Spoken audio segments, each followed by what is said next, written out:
Good morning, brothers and sisters in Christ. Um,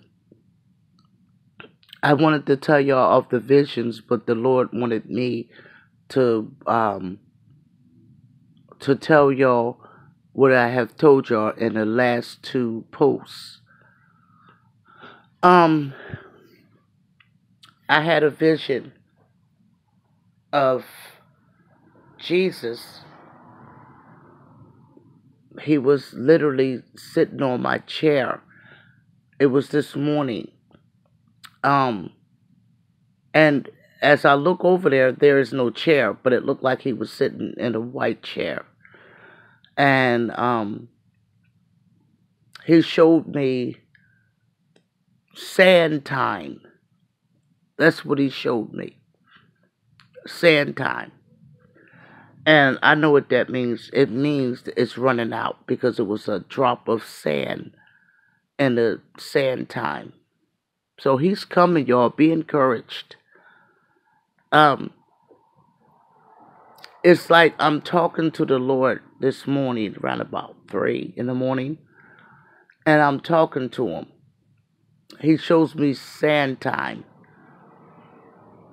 And then when I got up, maybe about half an hour later, I literally saw him sitting on a chair watching me. And all I'm hearing is hold on to your faith and hold that what you have, that no one may take your crown. This is what the Lord was telling me today. We are running out of time. So whatever you doing that you know that can keep you out of heaven, stop doing it.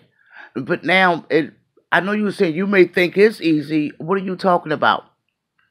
There's a lot of things that I have stopped doing, but the reason why I stopped is from the help of the good Lord that is in me, that has given me strength. And then he told me the truth about it. He told me the truth about what I was doing, and I found out all along I was hating myself.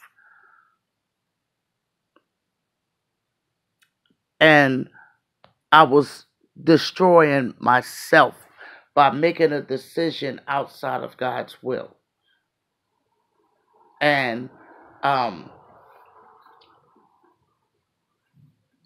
and the Lord has changed me from a lot of faults and sins and stuff and weaknesses and stuff that I have. He have got in me, and then he through my growth, the Lord started getting me to look back, not to hold a grudge, but to say, learn from this. Don't run from it, learn from it. You remember when you did this happened to you? Remember when you did that happened to you? And it made me want to change. I got tired of getting hurt. I got tired of the devil lying to me. He's a liar, and he puts thoughts in your head to dress it up good. But when you get to the point where you start doing that sin, you realize it wasn't good. But then you always hear the devil tell you, oh, next time. Oh, next time. It'll never happen. He's lying to you. So whatever you're doing, if you know it's wrong and that can keep you out of heaven, that can keep you out of being raptured, let it go or let them go. Because the sand time, like usually you'll see half sand, whatever, it was way at the bottom. And I started searching my heart this morning. Oh, Lord, what is it? Are you telling me something? Now, you remember at the Last Supper, when he said, one of you is going to betray me, everybody started arguing amongst each other. All right? They started arguing amongst each other. But what did they ask the Lord? Is it me, Lord? Is it me, Lord? They started asking him that. But the traitor said, it's not I, Rabbi. And Jesus said, yes, it is you. So you always be willing to ask the Lord, Lord, is that in me? Please change it. Please get it out of me. Lord, please help me. And he will give you steps to take. But sometimes you got to sometimes you have to stand up. And I don't care if you're going to hurt when that person leaves, whatever. You got to stand up for your faith. This is eternal life that we're talking about. You're going to have to make some sacrifices. Jesus sacrificed himself to get you there. Jesus sacrificed himself to get you there. So now we're going to have to make some sacrifices to keep it. He went through everything to get us to the point where we're at, where we're saved. He went through all of that and more than we could think about. So if you see a problem that's coming between you and God, you need to let that problem go, because that is a setup by Satan. It's a setup. He knows that we ain't got long for the rapture. It's literally any day. And so he uses those people or those things that you have to get you away from God, so that when he comes, you're not ready. And stop believing those people that is saying, oh, it's the rapture is after the tribulation. You're going to suffer God's wrath too. Do you know what you tell them? We are not appointed unto wrath, but to inherit salvation.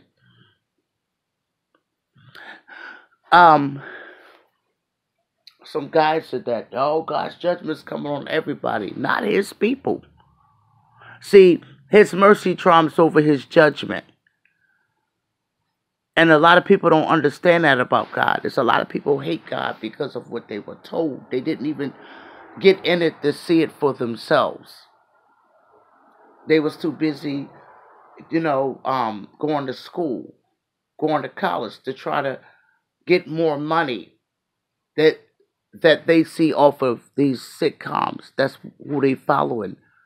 It's a sitcom. It's a joke. It's not real.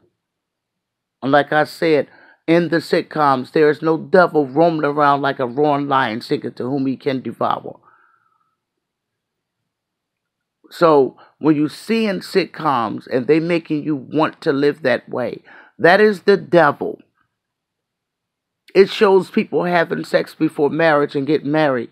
Let me tell you something. This is once in a blue moon that this happens. If they grew up together and they wasn't saved, and then the wife gets saved or the husband gets saved and try to save the wife. So, but mostly it never happened. I have known people that was together for 10 years, never got married. And a lot of young females and young males want to meet a godly female or male. You have to wait. You have to let God change you for that partner that he already created for you, that he already took out of your rib. But you got to wait. You have to wait on the Lord. And I'm telling you this right now, when I didn't wait on the Lord, it hurt me. Because the Lord was trying to keep me from getting hurt. But then I reasoned with the natural mind. And then I end up hurt, running to God. I'm not too embarrassed to run to him. You was right, God. You was right. And a lot of men, they learn sex through pornography. Yeah, they learn sex through pornography. And then they have friends that does the same thing. And they lead them astray. Y'all have to stop hanging around people like that. And like I told y'all, that is disgusting. And if you did it before, God have already forgiven you. But a lot of these people think that's what you're supposed to do to keep a marriage. You're going against God when you do that. You are a child of the King of Kings, of the Creator of everything, and that is everything. Omnipresent. Okay, he's everywhere at once. I don't know how he do it, but I believe him. He have given me so many reasons to believe him. But just wait. Stop hanging around with that fresh girl that's trying to get you into sex before marriage. That's the devil using her. She don't know it either, but that's what he's doing. He's using her. And vice versa. Stop hanging around men that was only attracted to you for your body or your face or your hair, whatever. It wasn't him being attracted to you. It was him being attracted of what he saw sexually. And what happens is you get in a relationship, the relationship never lasts because that's the way it started off. You walked into that relationship and you moved God out of it. And you made your own decisions. And when you make your own decisions, you hurt yourself. It made me get angry with Satan because I realized he was kicking my behind through the relationships that I was in because they was not for me. And he was working through them sometimes to physically attack me. And even when I got married and thought, oh, good, my ex-husband was the one that he was coming through.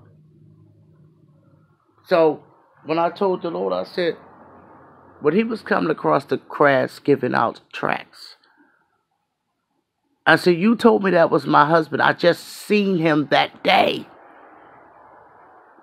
I said, but he's a horrible husband. And the Lord told me this.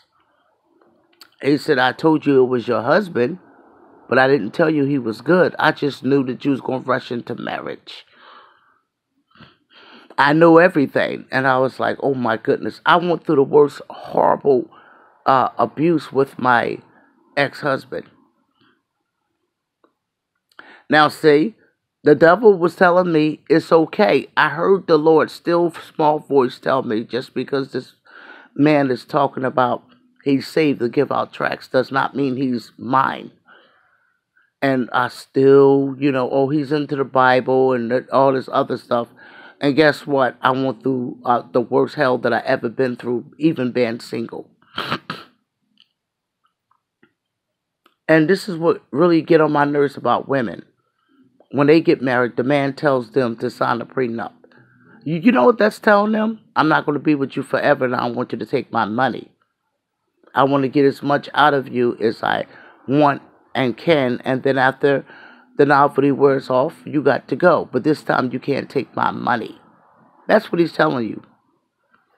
Vice versa. When you get married, you supposed to want to stay with that person until death do you part. And if you going in the relationship with the Lord, he will lead you to the right person. Right now, a lot of young girls saying, oh, you're 46 years old, you went out there and you did it. Yeah, and it was horrible when I went out there out of God's will. And you know what made me start following him? Because I realized that he's smarter than me and he has my best interest at heart. So if he tell you don't go here, you believe me, you better not go. Because there's something there. And the devil can physically attack you through your loved ones. Physically. Just because he's not jumping in your body like the exorcist does not mean he's not physically attacking you through your loved ones. That's the closest person to you. Yes, he's trying to make you hate that person and then make you bitter. And then the Lord tells you to forgive that person and then you feel like he's not understanding. No. He's doing that for your sake. He's forgiving you, forgive them. So God be with you. And just remember the dream I had. I woke up and saw him sitting in a chair. Now that I'm looking here, there was no chair there. He's coming soon. Hold on. God be with y'all. Bye-bye.